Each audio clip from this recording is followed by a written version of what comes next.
അതെ, ഈ net billing വരുമ്പോൾ സോളാർ കൊണ്ട് വല്ല ഗുണം ഉണ്ടാവോ? അല്ല, എന്താ ഈ നെറ്റ് ബില്ലിംഗ്? നെറ്റ് ബില്ലിംഗ് വന്നാൽ സോളാർ കൊണ്ട് ഗുണമേ ഉണ്ടാകൂ. അതിനാദ്യം നെറ്റ് ബില്ലിംഗ് എന്താണെന്ന് മനസ്സിലാക്കാം. സോളാർ പ്ലാന്റിൽ നിന്ന് പകൽ സമയത്ത് നമ്മൾ സ്വന്തം ആവശ്യത്തിനുള്ള വൈദ്യുതി എടുത്ത് മിച്ചമുള്ള വൈദ്യുതി KCBക്ക് നൽകുകയാണല്ലോ ചെയ്തു പോരുന്നത്. നെറ്റ് ബില്ലിംഗ് വരുമ്പോൾ ഇങ്ങനെ മിച്ചം വരുന്ന വൈദ്യുതിക്ക് KCB നൽകുന്ന നിരക്കാണ് ഫീഡ് ഇൻ താരിഫ്.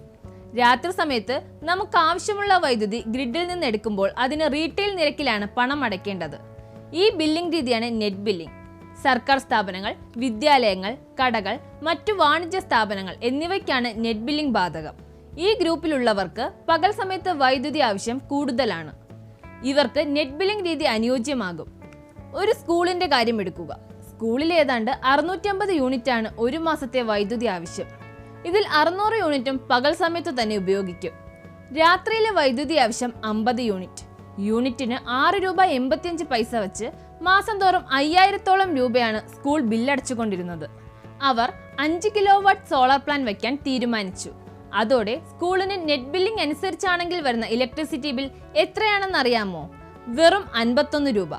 4949 രൂപ ലാഭം. എങ്ങനെയെന്നല്ലേ? പകൽ വേണ്ടി വരുന്ന 600 യൂണിറ്റ് വൈദ്യുതിയും സോളാറിൽ നിന്ന് കിട്ടും. പ്ലാൻ കപ്പാസിറ്റി 700 യൂണിറ്റ് വരെ വരും. മിച്ചം വരുന്ന 100 യൂണിറ്റ് ഗ്രിഡിലേക്ക് എക്സ്പോർട്ട് ചെയ്യും.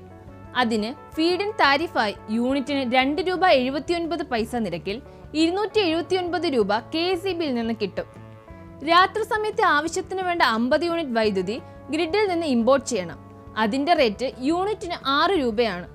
തീരുവ ഉൾപ്പെടെ ആകെ ചെലവ് 330 രൂപ. അതായത് ഇലക്ട്രിസിറ്റി ബില്ല് കയ്യിൽ നിന്ന് പോകുന്നത് വെറും 51 രൂപ മാത്രം. 5 കിലോ വാട്ട് സോളാർ പ്ലാന്റിന് നെറ്റ് ബില്ലിംഗ് ആണെങ്കിൽ ബാറ്ററി നിർബന്ധമില്ല. ഇനി അഥവാ ബാറ്ററിയും ഹൈബ്രിഡ് ഇൻവെർട്ടറും കൂടി സ്ഥാപിക്കുകയാണെങ്കിൽ മിച്ച വൈദ്യുതി ഉയർന്ന വിലയ്ക്ക് ഗ്രിഡിലേക്ക് നൽകി ലാഭമുണ്ടാക്കാനാവും. ഈ ചെലവ് നല്ലൊരു നിക്ഷേപമായി കണക്കാക്കിയാൽ മുടക്കുമുതൽ 4-5 വർഷം കൊണ്ട് തിരികെ കിട്ടുകയും ചെയ്യും. ഇനി പറയൂ, നല്ല ചൂട് ഇനിയും നല്ലതല്ലേ?